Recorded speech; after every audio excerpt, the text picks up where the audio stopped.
أعوذ بالله من الشيطان اللعين الرجيم. Bismillah ar-Rahman ar-Rahim. The viewers, Assalamu alaikum wa rahmatullah wa barakatuh. And welcome to session number 5, I had to check that one, of Passionate Pages, where we've been exploring the wondrous book, The Mahdi, Understanding the Awaited One, by His Eminence, Samahat al-Sayyid Munir al-Khabbaz, one of our dear scholars, based out in Qom, originally from Saudi Arabia, and who has a beautiful way in explaining complicated concepts in very simplistic ways. For those of you who understand Arabic, you can find his lectures widely available online. For those of you who can only speak English, it's a bit tougher, so you have to deal with the little bits that we get through. And alhamdulillah, this is one of the amazing things that have been translated for us by the Mainstay Foundation, and you can buy it from Amazon for like £6-7, or £2 on Kindle. Like, it's one of the most obvious investments to make. We will get straight in, but Muhammad Jawad, assalamu alaikum. It feels like it's been a long time, yeah? Obviously, Fatima here last week, so we've missed each other's company. A whole 2 weeks, man. A whole 2 weeks. I haven't been able to sleep? Cope. I mean, your teeth were struggling as well, weren't they? So, the absence. Of course. So if you see me clutch my cheek, it is because my teeth are hurting. So any dentists out there, you're welcome to get in touch. But we can get straight into it, right? We've got 2 very, very juicy chapters to cover today. The first is the role of women, which we didn't advertise, not because of anything other than it's a very short chapter, and the focus of today's session is going to be the cosmic civilization, which you may remember in our intro. I said that was the one chapter that, I say the one of a few that really sticks out for me. So for those of you who enjoy science and space and technology and all these wondrous things, you should enjoy this one, inshallah. Inshallah. Let's do it. Bismillah ar-Rahman ar-Rahim. The role of women within the context of awaiting, within the context of the Imam's companions, so on and so forth.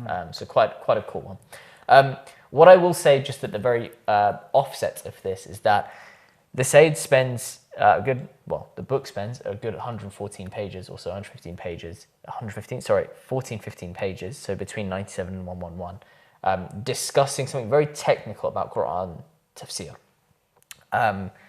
Without going into too much detail, because we won't cover it just now, it's basically trying to introduce how a commentator of Quran would go about inferring things from verses, especially when it comes to, that verse doesn't look like it would apply till today, and therefore comes up with a modernist version of that verse.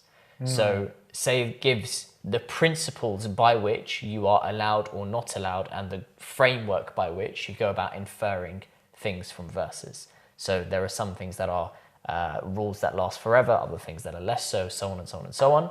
And it's basically quite an interesting read if you are interested in some verses that maybe you initially like, that feels a bit intense. You can't just discount it because you don't like it. There is actually a framework by which you deduce what is applicable at what time, how it should be inferred, so on and so on and so on. So yeah, I think it's a very, very interesting read, but we won't go into that, but it's a very important introduction to how we then analyze and understand the verses about women in Islam, and men actually, because there's obviously 2 sides to it. But we're not going to go into the technicality. I'm not qualified. I don't think either of us are qualified to do that. So we'll leave that to the Sayyid, but we will present, I guess, the summary of it, if you like. So one of the main conclusions is that the fact that we do see men being given some preference in religious rulings doesn't indicate an actual preference. So in some cases, you'll see the Quran, and for example, there's verses around 2 witnesses. Two witnesses, one. Exactly. 2 and then 2 and 1, exactly. That's not a way to say this is better than the other. It's a situational thing. And you contextual see, thing, right? It's a contextual thing, so on and so on. So again, we won't go into it, but that's the first point that we put forward. What we do see is, as you can see there, Surah Al-Hujurat, verse 13. O mankind, indeed we created you from male and female, made you nations and tribes, that you may identify yourselves with one another. Indeed, the noblest of you in the sight of God is the most God-wary among you. It doesn't matter. The final point is atqakum, is those of you who have taqwa. To what extent do you have it? And then you can see in the next verse, in Surah number 6, verse number 97, مَنْ عَمِلَ صَالِحًا مِنْ ذَكْرٍ وَأُنْثَى وَهُوَ مُؤْمِنٌ. So whoever acts righteously, whether male or female, should they be faithful, فَلْنُحْيِيَنَّهُ حَيَاةٌ طَيِّبَةٌ. We shall revive them with a good life. It was a bit small actually, that font, sorry. Increase on my side. So again, it doesn't matter whether you're male or female, but the fundamental point here is, should you be faithful? Should you have taqwa? Then that's kind of the criteria. That's the big point. So what is then mentioned about women when it comes to the imam? Firstly, the Sayyid says very explicitly that we affirm that women will play a very important and significant role. There is no doubt about this. And then he goes on to provide textual evidence and also historical evidence.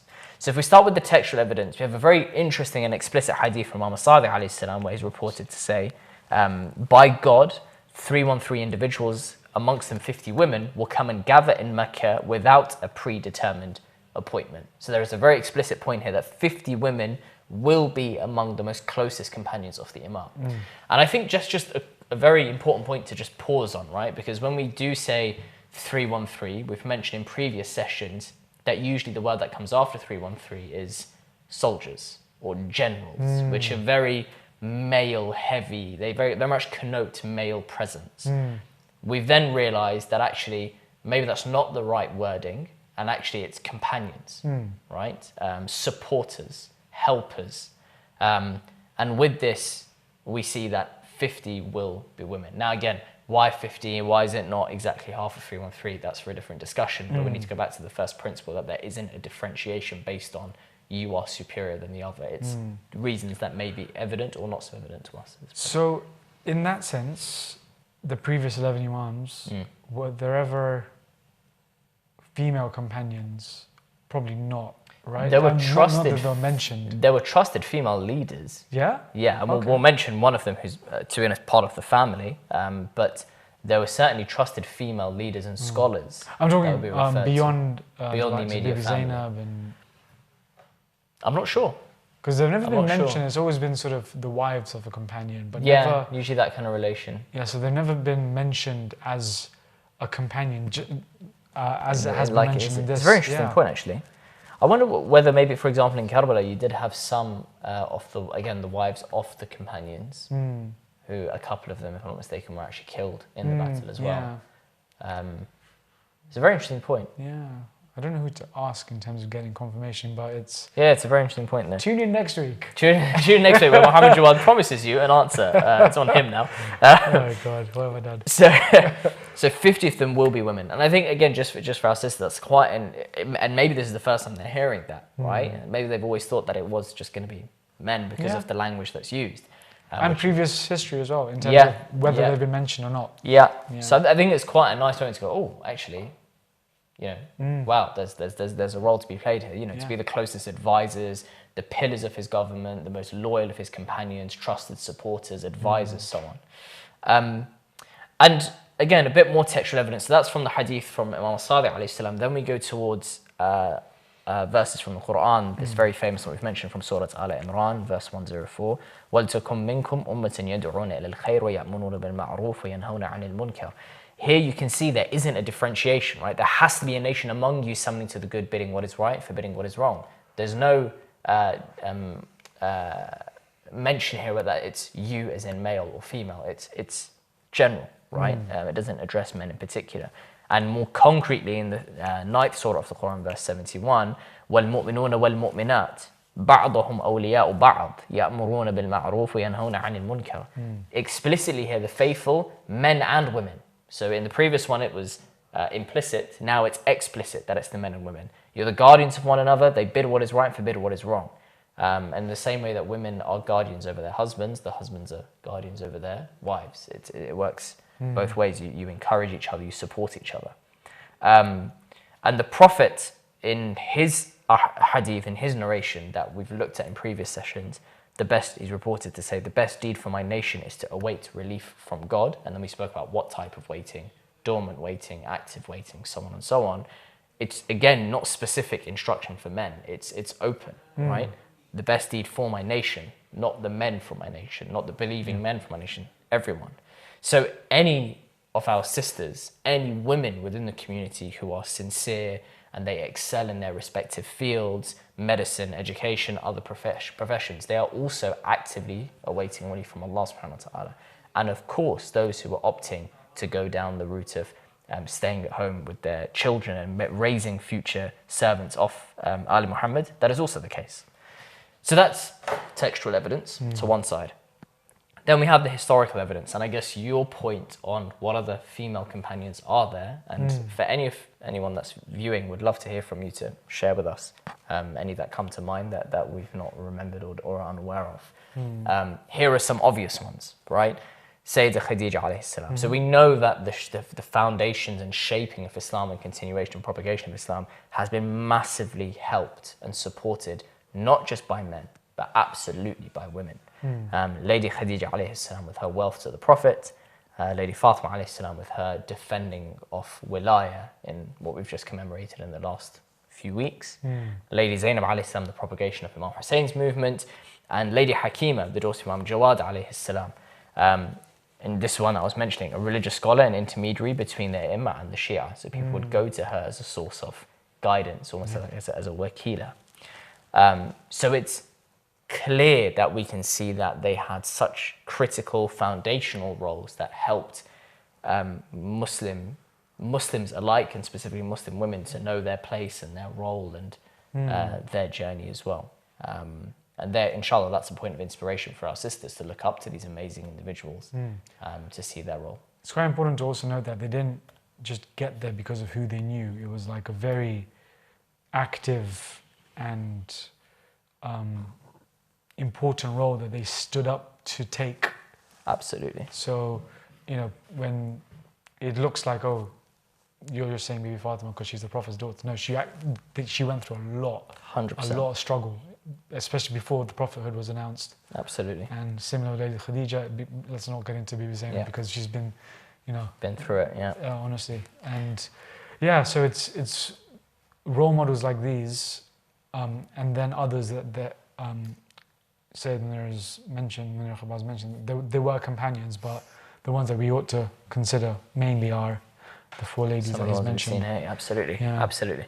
And I think your point that they were active is critical, right? This, again, during the commemoration of the Shahadat of Lady Fatima alayhi salam, we regularly mentioned that it was a conscious choice for her to go and defend wilaya at that point, right? It's as you said, it's not a passive thing. She's actively going to defend, yes, her husband, but primarily her imam. Which she addressed him as. Precisely.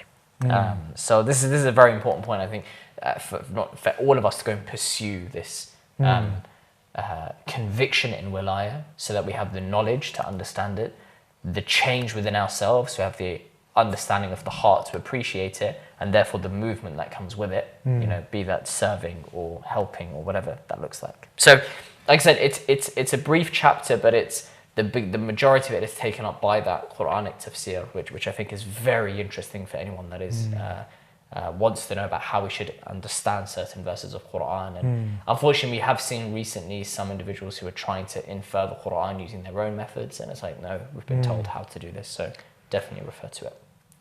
I'm very glad Sayyid Munir Khabaz has mentioned this specific chapter, or dedicated a chapter, because you don't, unfortunately, get a lot of books, especially about the Imam, that discuss this in particular.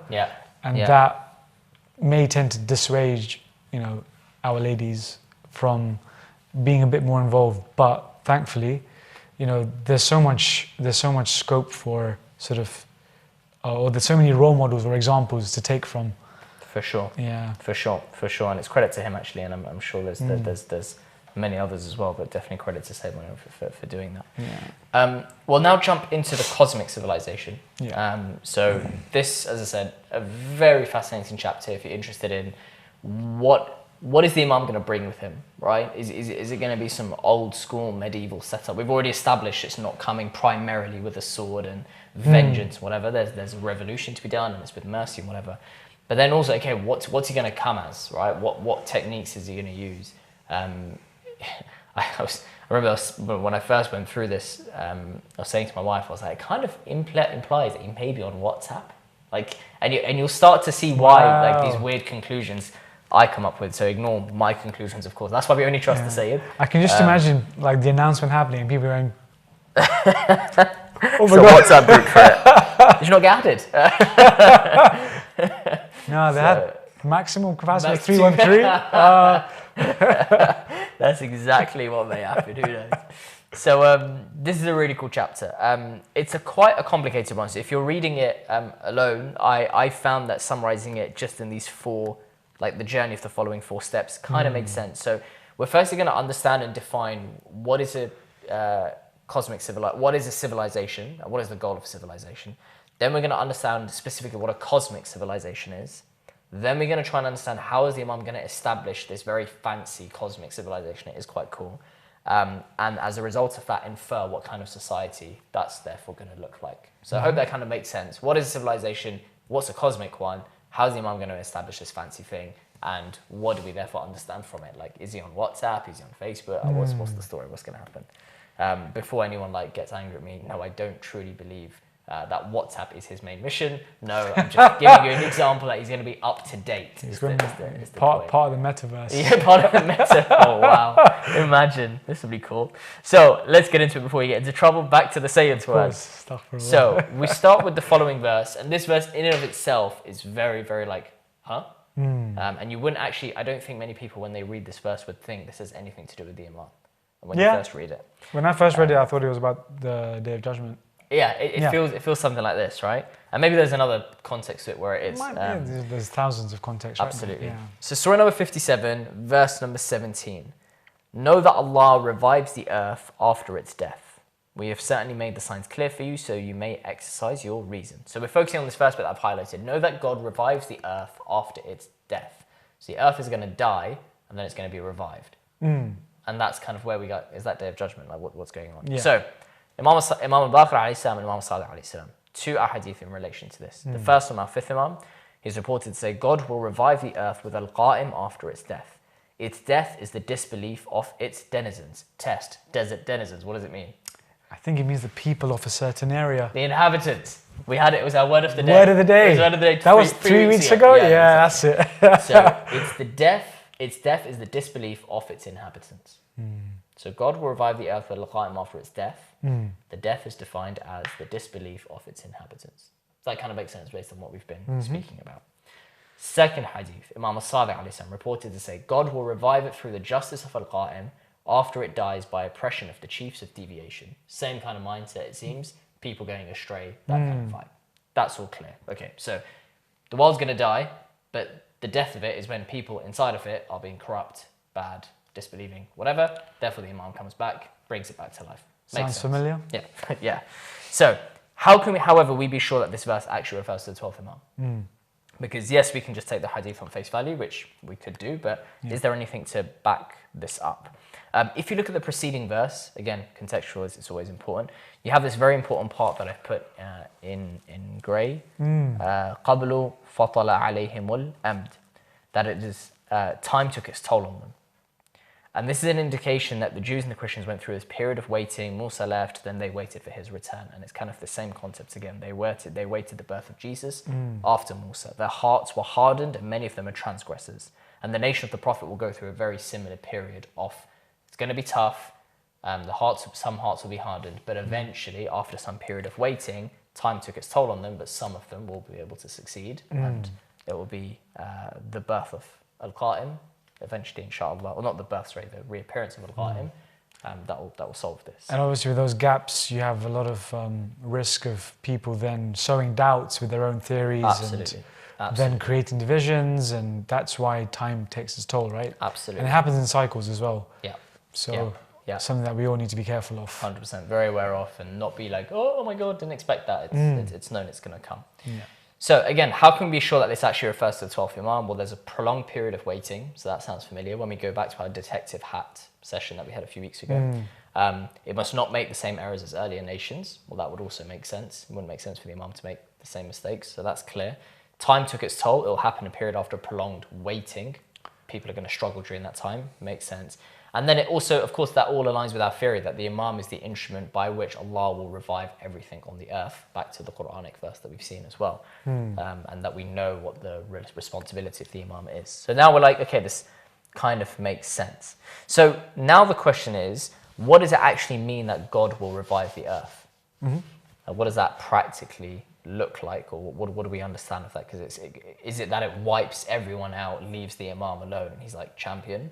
Or, is it like people eventually realize what's going on? Is it that the whole earth just gets, gone and the Imam is the only one saved? Like, what does it actually mean?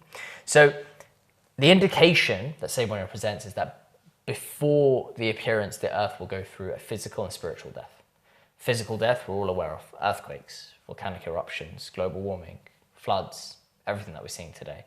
Again, has that been going on for a long time? Yes. Has it accelerated over time? I think the argument is probably yes. Yep. Is it going to accelerate?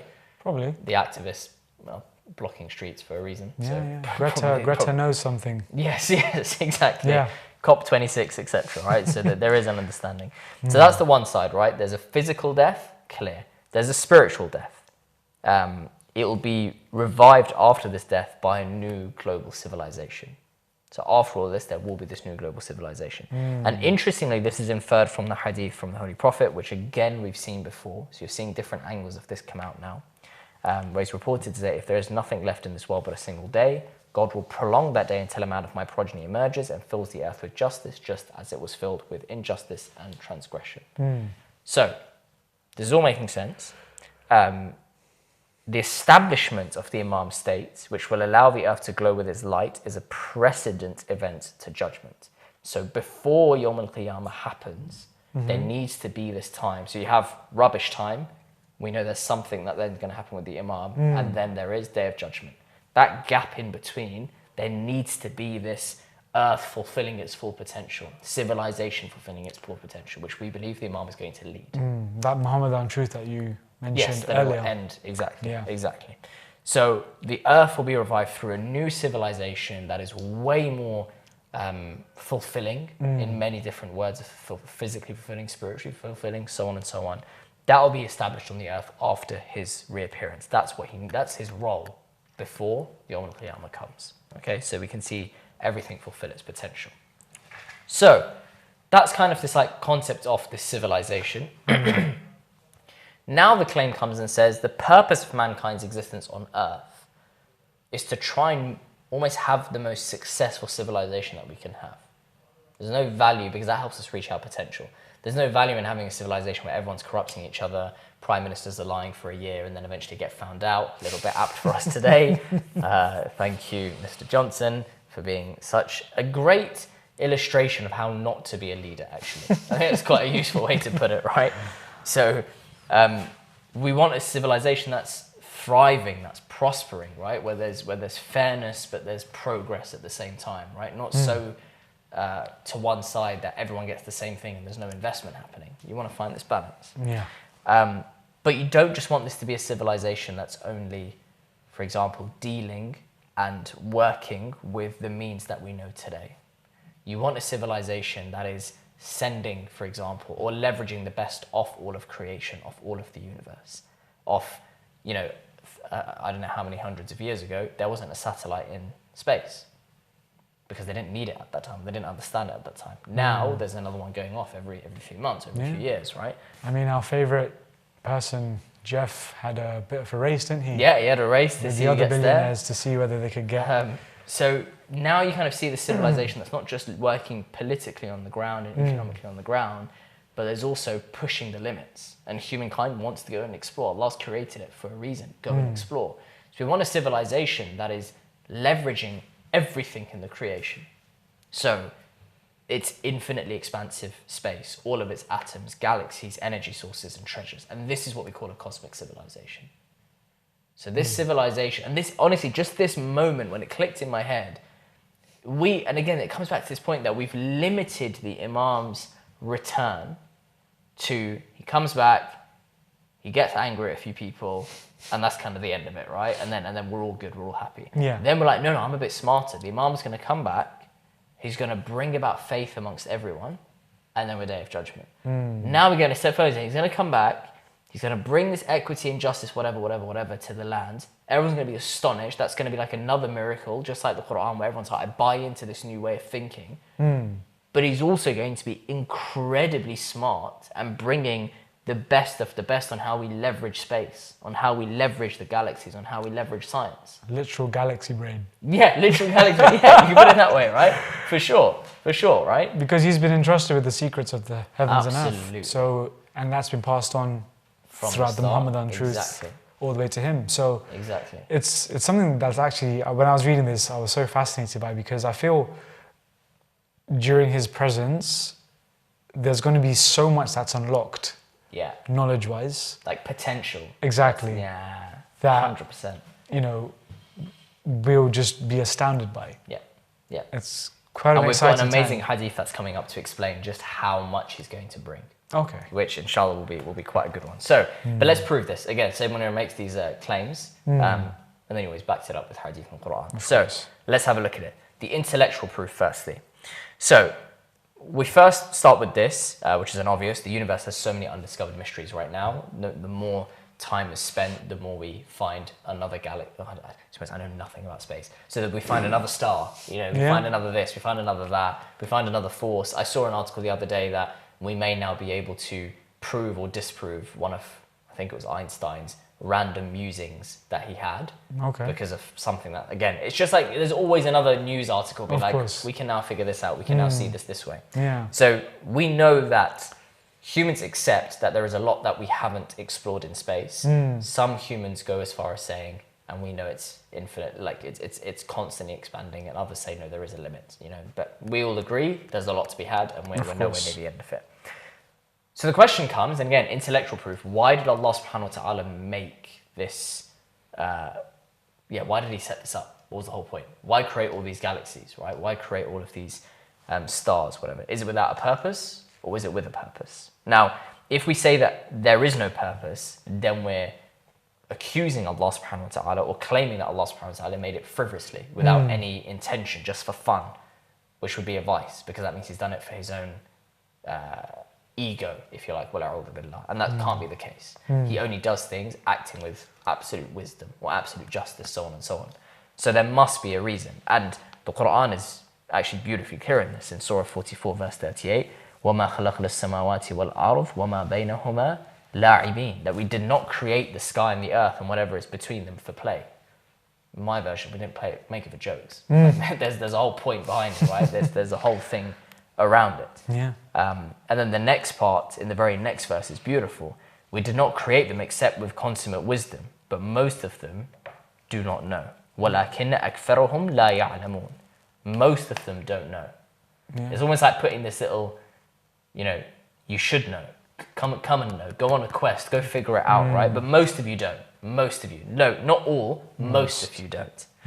So, all creation has a purpose, but what is that purpose? The purpose of creation, or for creation of the universe, is to be subservient and at the disposal of mankind, so mankind may reach its potential, which is such an interesting thing.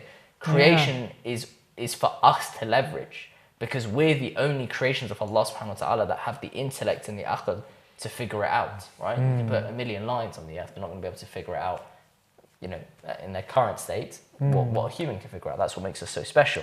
So we're the only ones that have the potential to go and discover and figure out and put the numbers together and the forces together and the physics and the maths and the whatever, to go, if we do this and that, we can create light out of water and fire out of water, and etc., as we mentioned in the hadith previously, to go figure out all of these treasures.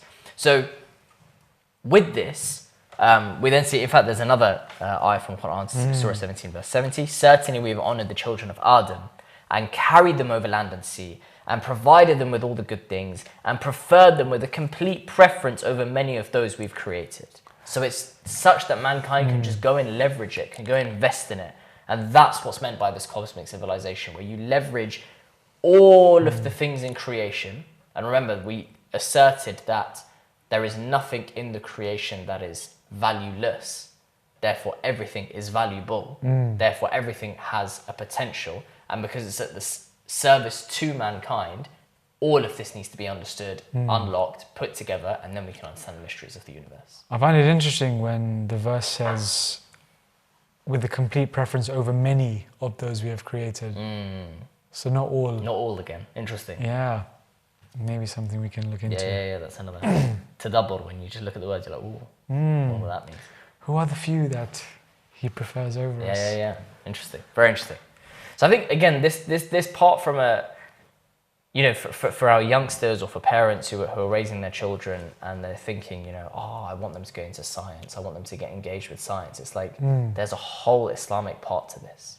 Ayatollah Nasr Makaram Shirazi, in a beautiful book, 50 Lectures on the Principles of Faith for the Youth, talks about the fact that one of the values of theism is that we believe that because God has created everything for a good reason and with value, so on and so forth, everything has wisdom behind it, which means that we're constantly investigating. We always want to know what's behind it. We're intrigued, therefore we investigate. So using that same concept, but back here, if we think that the creation is completely at our disposal and for us to go and investigate, scientists will love this. They know there is absolute reason for us to go and figure everything out. Yeah. So that's an amazing way to inspire our youngsters, be it biology, be it chemistry, be it physics, and be it anything else that comes thereafter. Subhanallah. So we go a bit further here. Again, this is another ayah from Quran. This is Surah Ar-Rahman, verse 33. Ya ma'shar al-jinni wal-ins in istata'tum, etc. So, O company of jinn and humans, if you can pass through the confines of the heavens and earth, then do pass through. But you'll not pass through except by an authority from Allah subhanahu wa ta'ala. So you can go and leverage all of this science. Subhanallah. Only by the authority from Allah subhanahu wa ta'ala. It's amazing when you add that context to each verse. And it's how it builds up, right? It's like, whoa. Yeah, how it built. Because you always think, oh yeah, anyone can go and do it. Oh, there's another condition, there's another condition, there's another condition. And now we say, illa bis-sultan. And I love that it's the wording bis-sultan. Sultan, like the authority, the authoritative figure. So whenever mankind possesses authority, they will control the universe. But they need to be given that authority. Now the question is, who gets that authority? Right? Who has been bestowed that? Is it Stephen Hawking? Is it one of us? Who gets this special authority? Well, the next verse, this is from Surah Al-Ahzab, verse 72. Indeed, we presented, and this is beautiful, Inna aravna al-amana, the trust. Indeed, we presented the trust, al-amana, to the heavens and the earths and the mountains, but they refused to undertake it and they were apprehensive of it. But man undertook it. Imagine, only man was able to take it on. But which? And narrations tell us that the trust is the allegiance to Amir al-Mu'mineen Ali ibn Abi Talib. And the dominion over the universe in light of allegiance to Amir al-Mu'mineen, as is the dominion is something no creature is able to attain but humans. And just like, it just starts to get even more like, whoa, we've really got a special role here, right? So, bringing this all back, we're trying to understand the intellectual proof behind, is there such a thing as a cosmic civilization? Or what is a good civilization? We now realize a cosmic civilization would be a pretty cool one because it encompasses everything. We're starting to put intellectual proofs forward to say, you know what? There is actually some good arguments in the Quran to suggest that all of this stuff, all of these sciences are actually critical for us to reach our potential. We're then saying, so why does Allah create all of these galaxies without a purpose? No, not without a purpose, all with very much intention and wisdom behind it. And in some verses, Allah subhanahu wa ta'ala mentions the earth itself specifically. And now we look at Surah Al-Baqarah, verse 30, when your Lord said to the angels, indeed, I'm going to set a vicegerent on the earth. وَإِذْ قَالَ رَبُّكَ لِلْمَلَائِكَ إِنِّي جَاعِلٌ فِي الْأَرْضِ خَلِيفَةً. One of the important lines that we use in our proof of imamah, for example. But this only indicates the capital of the vicegerency and doesn't limit its dominion. It doesn't limit it at all. So the dominion of the vicegerency of this imam, of this khalifa, of this khulafa, is the entire universe. Bi'idhnillah. And that, again, as a concept, is mad, right? Because a lot of us, and maybe we're feeling a bit uneasy when we think about this because the concept of imam is not fully settled in our hearts. And that could be a very tough moment to admit, right? But it's important that we do and that we can invest in it.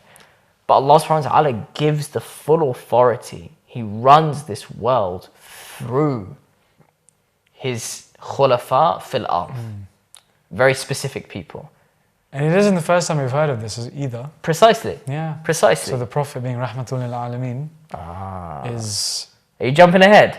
No. Oh, is it a head? Hey, Oh, look at okay. this. MashaAllah. I haven't read past this bit. MashaAllah. I haven't read past this bit. That means it's all connecting, huh? You'll be very happy with it. Okay, Subhanallah. so this, but the understanding of Rahmatullah Alamin that's about to come adds a new angle. And when I read that, I was like, wow, I think that was, okay, so we'll come to Man, that. I We'll ruined come the to build-up, that. I feel. No, it's good. It means you're piecing it together, right? Oh, nice. So, but this point is very important, right? The dominion cannot be established without a civilization that can come to control the entire expanse of outer space. So in order to leverage all of this, in order to get this whole thing working, we need someone that's given this responsibility, that's able to, who's been chosen by Allah to unlock all the secrets, right? So, we're moving on. Yeah. Textual proof. So again, proving that this is all, this cosmic civilization makes sense. So, the verses indicate that the entire universe is deeply interconnected. I think we all agree on that. Now, and Ayatollah Nasr presents a similar thing where he says that imagine if we were to take away one of these very important elements of the solar system or whatever. If we take away the moon, to us, I don't know what's going to happen. Gravity is going to have a big issue, and forces and tides, and I don't know. I don't get it, but I know it's not going to be great for us. The same is true across the entirety of the universe, right? You take something out of its place. If Mars were to move, a few light years away or whatever, it's And you're talking like fractions of a distance as well. Probably, right? And you see this line in Quran in Surah Yasin, right? 36, Surah Yasin. Yeah. Yeah. الشمس ينبغي لها أن تدرك القمر ولا الليل السابق النهار وكل في فلك يسبحون. That neither it behooves the sun to overtake the moon, nor may the night outrun the day, and each swims in its orbit. It's got its certain way, it's got a certain journey, and it obeys that clockwork, right? The next part, Surah 31, verse 20, do you not see that Allah has disposed for you whatever there is in the heavens and whatever there is in the earth, and showered upon you His blessings, the outward and the inward? So all of this is here for you, right? It's all working. These stars that are so far away, 400 light years away and even further, and I get perplexed by just that thought that you can look at a star and when you see it, it's 400 years ago.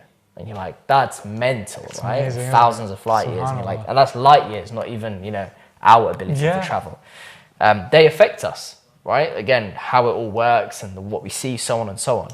So all of this exists, again, because it's our solar system. It helps us breathe today. It helps us. And this is one part that I think is so important to remember. When we say we need to say thanks to Allah subhanahu wa ta'ala for our next breath, for our next heartbeat, for the next nerve that goes off in our brain to let us think about a certain thing. Yes, we're being grateful for everything in our body. But the fact that that moon is where it is right now and that sun is where it is right now means the temperature that we're in is also enabling our body to function. So have we thanked for the sun? Have we thanked? And you just keep on going, right? Because if it were to move slightly, we can't think, we can't connect with our family, we can't connect with Allah subhanahu wa ta'ala, so on. Second point here on textual proof, what's our relation to the rest of the universe? There is not a thing that celebrates His praise, but you do not understand their glorification. So just like we're asked to pray and fast, we're also asked to go and figure it out, go look at the universe, go and understand it. But you do not understand their glorification. You don't get it. You need to go figure it out. We've got to, I think that's pretty clear, we've got to work to understand. So we can't understand these glorifications unless we understand our relation to them and how we interact with them. And we can't do that unless we establish the cosmic civilization. So now you see the interdependence on one another. If we want to figure it out, we need to go and establish the cosmic civilization. The cosmic civilization depends on us figuring this out. Once we establish it, we'll start to see these scientific secrets of the world start to unravel. We'll start to see the potential. We'll start to understand the concept. Imagine 1,000 years ago that you can see someone on the other side of the earth in your palm of your hand, right? We weren't able to fathom that 1,000 years ago. Now it's jokes, right? You can speak to, And again, another line of Quran, Surah Al Imran, verse 191. Those who remember God standing, sitting, and lying on their sides and reflect on the creation of the heavens and the earth and say, our Lord, you have not created this in vain. Immaculate are you. Save us from the punishment of the fire. So in all moments you're reflecting, you're thinking, and you're like, whoa, this wasn't created in vain. Like there's a whole reason behind this, right? And that again, it's quite fascinating when you take a step back.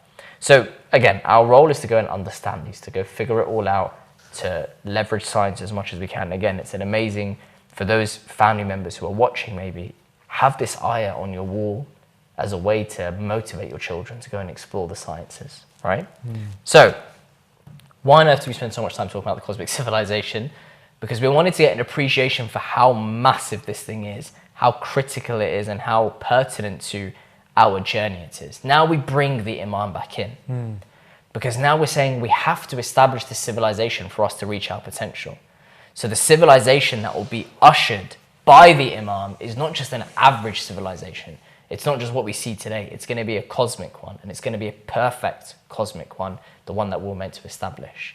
And that can be seen and understood through technology and then the cosmic civilization itself and what that brings with it. But even if you just start with technology, right, it kind of starts to make us realize that the Imam's not turning up with a spade and a shovel, right? He's coming with a bit more than that, right? He's not here to take us back in history.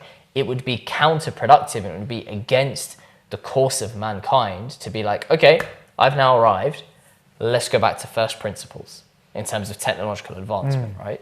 Maybe we need to go back to go forward at some points, but he's here to leverage what's here and build on it. I think it takes me back to Prophet Sulaiman, when he had all those immaculate structures, and because he had the resource to do so. Yeah. And it wasn't, I think the technology at that point was quite advanced as well. And obviously, as he was advancing through time, he was able to then leverage the jinn and the ins to create that. So in a similar way, yeah, I don't think he's going to be coming up with a bow and arrow type thing. Yeah, exactly. It's I don't know sad why that we reference picture it that weaponry way. all of a sudden. But that's what we've been geared to, Yeah, right? yeah. That's the whole thing. And now you kind of think like the Imam's coming as this loving, just, loving, caring, super intelligent scientist. He's got a different realm to him all of a sudden, right? When we start to, and obviously it's not limited to that, but we're starting to, from our discussion so far, we're starting to see different angles of the Imam. And hopefully even seeing our past A'imma, who maybe we saw as, yes, they gave to the poor, yes, they prayed a lot, but no, they were so smart politically, they were so smart socially, economically, scientifically, like all those angles, again, we haven't appreciated. Agreed. So what's saying when you're therefore infers from all of this and concludes, you say, well, look, this is going to be the most technologically advanced, the most scientifically advanced era and civilization in human history. Hard to argue with that. But it's amazing when you think about that, right? Yeah. I don't know why, I just picture like Marvel movies and, those futuristic movies that sort of try projecting where we're going to be in like 1,000 years' time. Yeah. With the whole teleportation and flying cars and all that kind of stuff. And It'd be quite interesting though, imagine if like you created a cartoon for kids to be like, here's what it could be like when the Imam comes back, to get them excited, and then you've got like vehicles flying across the world. And be like, oh, that's an inspiring Imam, right? That's quite cool. That's why I don't do film creation. So but it could be interesting. So here's a very subtle point, a very beautiful one though. And again, Ayatollah Nasser mentions this in his book as well, where he says, look, the beautiful thing about this pursuit of knowledge within creation, and by accepting that everything that Allah has created has detail and wisdom behind it, the more you go and investigate it, the more you understand, the more you turn back and appreciate the Creator. And there's an ongoing cycle there, right? If you were to go and try some amazing food, you become so in awe of the chef. If you go and realize that the sun is at a certain angle in relation to the Earth and all the other planets, and all this is being controlled in like sizes that we don't even get, and dimensions and so on that we don't get, you're like, wow, that's pretty cool. But you need to go learn it to go and appreciate Allah subhanahu wa ta'ala. And that's this beautiful cycle that mankind will then find itself in, that it goes and investigates, and then it's like, wow, subhanallah, each and every time. And that helps us figure out the secrets of the world. And Allah subhanahu wa ta'ala will bless His servants with the day of resurrection, as it will be the day of spiritual and civil perfection. And this is where your part came in, that you should mention about rahmatul lil alameen. So, Surah 24 verse 55, Allah subhanahu wa ta'ala, wa'ada Allah alladhina. So God has promised those of you who have faith and do righteous deeds that he will surely make them successors in the earth. And then 21:107, وَمَا أَرْسَلْنَاكَ إِلَّا رَحْمَةً لِلْعَالَمِينَ. We did not send you but as a mercy to all of creation. What on earth has that line got to do with anything? Because when we see the line, وَمَا أَرْسَلْنَاكَ إِلَّا رَحْمَةً لِلْعَالَمِينَ, that the Prophet, we did not send you but as a mercy to all creation, what we usually think of is the Prophet is loving, caring, amazing akhlaq, amazing behavior, which absolutely he was, right? But why on earth is that being mentioned with relation to a cosmic civilization?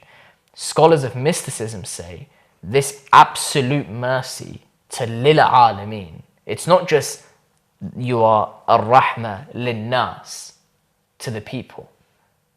It's lil alameen. And again, if you remember the definite article, al-alameen, etc., this concept of the pluralized, of all of creation, of all of it, is going to be mercy to every type of creation. Now, what is mercy? Mercy is, if I have mercy on someone, it's that I'm helping that person explore and their full potential. I give them I have so much mercy on them that I give them the opportunity to explode and be the best of themselves, and I water this plant with so much love and mercy that it can reach its potential. It's not just the plant, it's every tiny detail of the universe. Rahmatul lil alameen. He is a mercy to all of it. He's going to help all of these different areas, all of these different creations reach their absolute potential and get the absolute best out of them. It's the actualization of perfection of something. So we speak of a day where every single, and just imagine this for a moment, every single creation of Allah, from the small ant to the largest star that's bigger than the sun, to the entire galaxy, is working in perfect harmony, reaching its absolute full potential. That's rahmatul lil alameen. Awwaluna Muhammad, right till the end. Subhanallah. And that is where you're like, what a time to be alive. Subhanallah. Right? Yeah. What a time to be alive. Wow. Forget flying cars. Like it's a whole new new thing. Wow. It's a whole new thing. And this hadith here is the nail in the coffin that just makes you go, wow. And this was the point that I said, how much knowledge is the Imam going to bring? Because you're thinking like, hold on, that's crazy amounts, right? We don't even know anything. And don't worry, the hadith tell us we don't know much. But it also tells us what's coming. So there is a hadith associated to Imam as-Sadiq alayhi salam, where he's reported to say knowledge is of 27 parts. Everything that the messengers have delivered constitutes 2 parts. Wow. Until today, people only know those 2 parts. Once Al-Qa'im emerges, he will take the 25 remaining pieces and spread them amongst people so that they know all 27 pieces. Wow. That's mental. I don't know what the percentage is. 2 over 27. Let me So we know 7%. Oh, wow. That's a fail. Yeah. Yeah. Wow, 25 pieces. 25 over 27, 92.5%. Yeah. Is what we don't know. My goodness. And we're like, yeah, look how great this is. Scientists like, oh, we're doing so well. You're like, whoa. Yeah, 5G and wireless. Yeah. This is only two parts. Wow, that's a powerful hadith. 12 times more. Yeah. 12 times more. That is the amazing. potential that exists that the Imam will unlock bi'idhnillah. And that's when we reach rahmatul lil alameen. Once all of this is working in tandem. Now, how do you not feel excited and how do you not feel so motivated to want to be amongst those who helps, supports, accompanies when this happens? You die for that. And it's probably not the right reason to want to do it, right? Just I want to see it because it's going to be fun. But like, you want to be part of that revolution. This rahmatul lil alameen extends not just to I love you as people, but it extends to your studies, it extends to everything that you now want to go and pursue and figure out, and that you should never lose motivation for it. Whole new perspective on the Imam and what he's going to bring with him. So This next part, for example, Imam Salih alayhi salam reported to say, and this is where it starts to refer a little bit more to technologies, reported to say, if Al-Qa'im of us emerges, God will enhance the hearing and sight of our followers so that they will have no need for mail. He will speak and they will hear, and they will see him while he is far. Now, is that what we have with phones? Maybe. Or is there more to come? Who knows? And we see narrations from the Ahl Sunnah on this as well. And that's in the book, I've not put it in here. But the narrations speak about this cosmic civilization where mankind will discover the secrets of the universe. Like, we're going to start to see so many different things come together. It's not this primitive like society that's medieval like we see in the films where it's spades and shovels and so on and so on. It's a capital of the cosmic civilization and not an earthly civilization. Wow. Not an earthly civilization. That's like, it's just taking it to a whole new level, right? So many times we just confine religion and what they can do to this specific area. Yeah. And then there's a bit more of a discussion, just a tiny bit on the science and worship as well. But we won't go into that today. But that's why I found the cosmic civilization to be one of the best chapters in the book. Oh yeah, agreed. Really cool. It just makes you filled with wonder and hope, more importantly. Yeah. Because there's so much that's still yet to come. Yeah. But I bet that hope is, as if that's exactly what you said at the beginning, it's not hope, I'm going to sit in my armchair and just watch it unfold. It's you get up, you go be part of it. Exactly. I want to get involved. I don't want to just, be a spectator. Yeah. What's the fun in that? Yeah. In some ways, it's very weird, but I almost see it as it's almost like a rehearsal, right? You want to go improve yourself. It's like an audition, sorry. So like, look, Imam, if I'm not around by the time that you come out, just remember that I was super motivated. I was super sincere the whole way through. I had khulus the whole way through. I can be valuable, right? And I it makes you want to be a part of that group and be chosen. And I think, I don't know whether I'm speaking out of turn, but the majority of us, I certainly wasn't expecting this description and linking the technological advances and the advances in knowledge and whatnot with the reappearance. I literally thought, inshallah, if I'm worthy enough to witness his reappearance and be a part of it, sort of his society, that it literally just be everyone just living as normal but in a more just society, like nothing to do with technological advances and knowledge. I think this is a fantastic book because it covers this angle that hasn't, I feel, been explored in the public domain as much. Absolutely. It probably has been in parts, but I've never experienced it. And how it all weighs up, right? Because it feels very, that's a funky way. But then when you've actually gone through the intellectual proofs and the textual proofs with Quran and Hadith, it's like, wow, this all makes a lot of sense. Yeah. But alhamdulillah, I think that's why it's one of the most fascinating chapters. And I think in as far as the view as it goes when it comes to inspiring your children, your family members to see the Imam and to see this revolution as one of mercy, but this new understanding of Rahmatul Alameen, this mercy where everything can reach its full potential within creation, and that creation is there, subservient to man, but made with wisdom, and that we've only got 2 out of the 27 parts, meaning there's 25 out of the 27 parts, 12 times more knowledge and advancement and technology to come.